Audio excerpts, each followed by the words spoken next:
Okay guys, welcome back. I'm at the primer sanding stage now, but just before I do any of that primer demonstration, I just realised yesterday that I didn't have my mic on, so I hope you could understand what I was talking about. I'll have to go over those videos and see if I could hear myself, but anyway, I've got my mic on now, so you should be able to hear me clearly. First of all, we've done the guide coat, we've done the primer, we've done the guide coat. Now, I've left this go overnight to fully dry, fully cure. Not fully cure, but fully dry, ready for sanding. But if you want to speed up the process and sand it earlier, you can have it at 70 degrees Celsius for 20 minutes. If you can get some heat on it, like heat lamps or in an oven. But generally, I like to leave primer sit overnight. It allows all the solvents to evaporate out of the primer, and it just makes life a little bit easier. But if you're in a rush, yeah, put a bit of heat on it. It shouldn't take too long. Give it 20 minutes and then you're ready to go sanding. That's with the epoxy primer. Now, while we're on the matter of sanding, yesterday I used the Maxi hard block. Now, this is a hard block for when you're sanding filler. You can find blocks anywhere. You can use a piece of wood if you have to, as long as it's hard. When you're sanding filler, you don't want anything really soft, because what tends to happen is it follows the contour of the dents. It'll dip and rise with the repair. What you really want to achieve with a hard block is for that cutting action where you're actually taking off all the high spots until you get to the low spot, or run out of the guide coat, because your guide coat is the indicator that you've reached a low spot. That means once that low spot's disappeared, you can't see the guide coat, you're good enough to stop. Okay, so that's the hard block. Now, when we're going into priming, because all the repair's done and it's fairly straight, it's fairly smooth, now we need something with an interface. Now, this block here has got a soft interface section in it. I don't know if you can see it, but if you have a look at there, you can see that's got the hard on the one side, so you can use that part as well, or you've got the soft section here. And what that does is it'll follow the contour of the repair and not cut your edges off. Whereas this one here has just got the Velcro and not the interface. So just bear in mind when you're looking for sanding blocks, not all sanding blocks are suitable for certain repairs. So just bear that in mind, and then find the block that's suited for that repair. In this case, I'm going with a 400 grit abrasive, and it's all Velcroed, and I'm going to go dry. I don't want to go wet and dry, because I'm not a fan of wet sanding, especially when it's freezing cold. The whole hand gets a bit cold. But yeah, just bear that in mind when you're looking for a sanding block. Find the one with the interface. Try not to use just your hand for the initial sanding, as in the paper in your hand, and sand like this, because what will happen is you'll leave finger marks in your primer, and then that will all show. Just good Velcro on this. That'll all show your in your paint. So basically, that's all it is, and just start at one end and work your way around the contour of that repair. And as you can see there, already that low spot's starting to show. Okay, the guide coat is going okay. It's showing where the low part is, and that's been filled by the primer. So just keep going with that until you get to the point where that primer, okay, is gone. So as you can see there, I hope you can. There you go.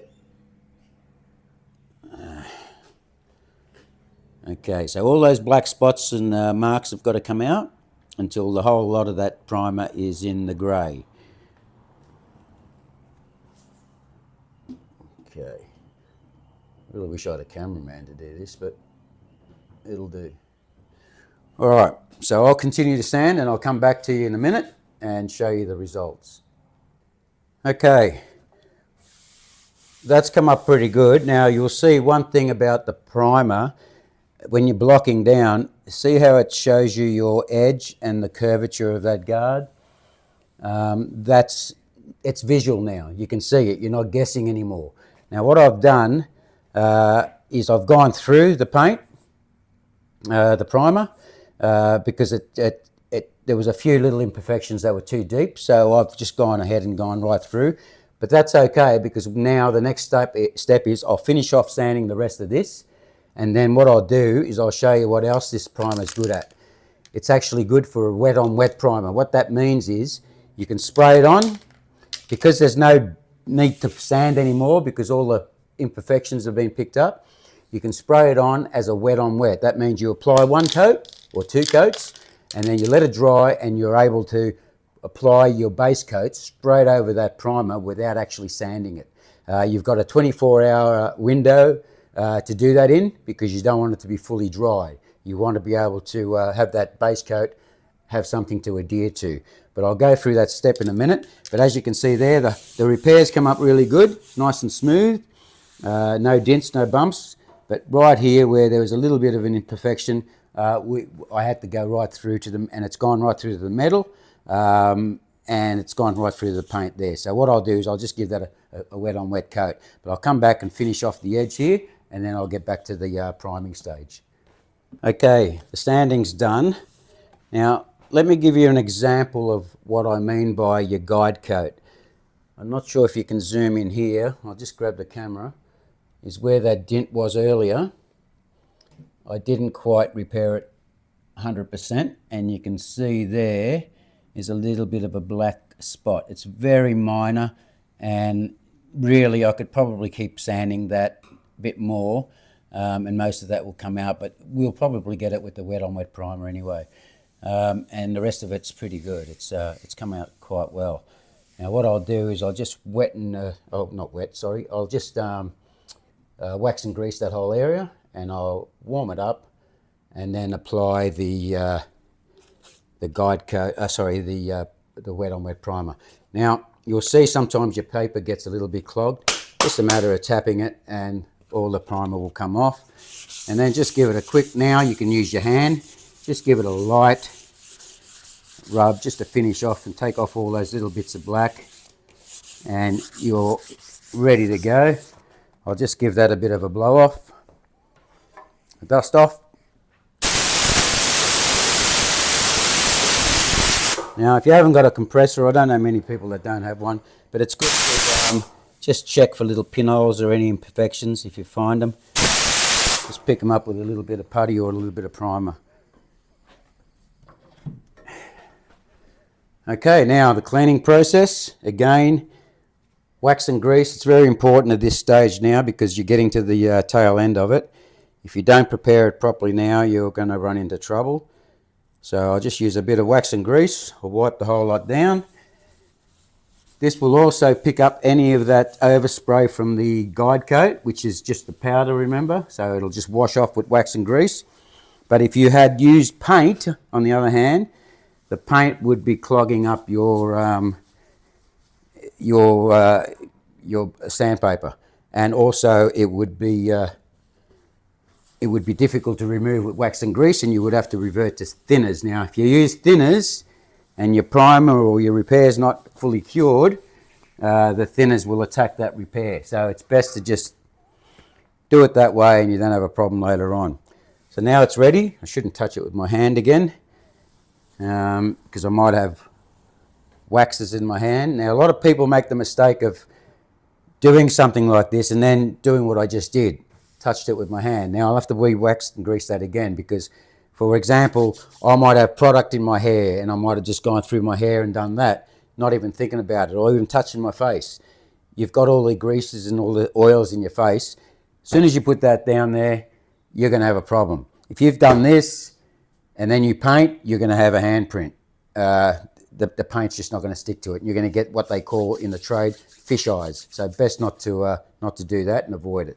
All right, now we're back with the final primer application, and the only reason we're doing this is because I stuffed up. I rubbed through it, and plus we had a few imperfections.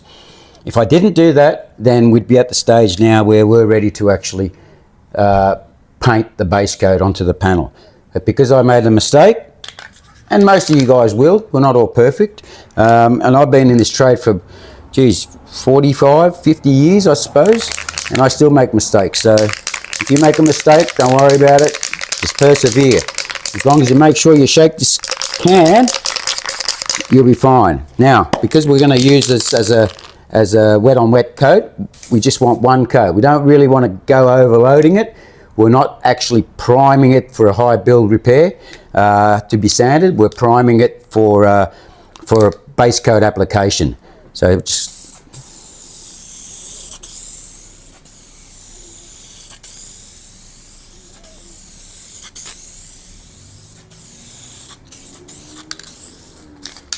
and that's basically it. Nope. Remember that. Otherwise you'll clog everything. All right, now that's a wet and wet application. So basically, I must have used a dirty rag because now I've got a few issues here with some fish eyes, but that's fine because that'll block out with a Scotch-Brite later on.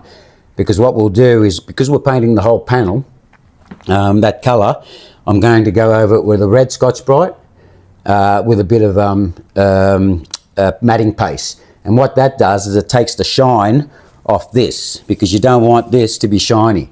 By adding the matting paste to it, it just makes it easier to apply.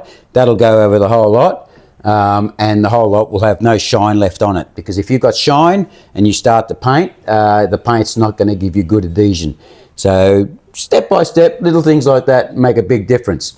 And if you didn't know about it, you do now, but if you didn't know about it, what would happen is you'll have an issue and then you might just blame the product when it's actually user error, like me.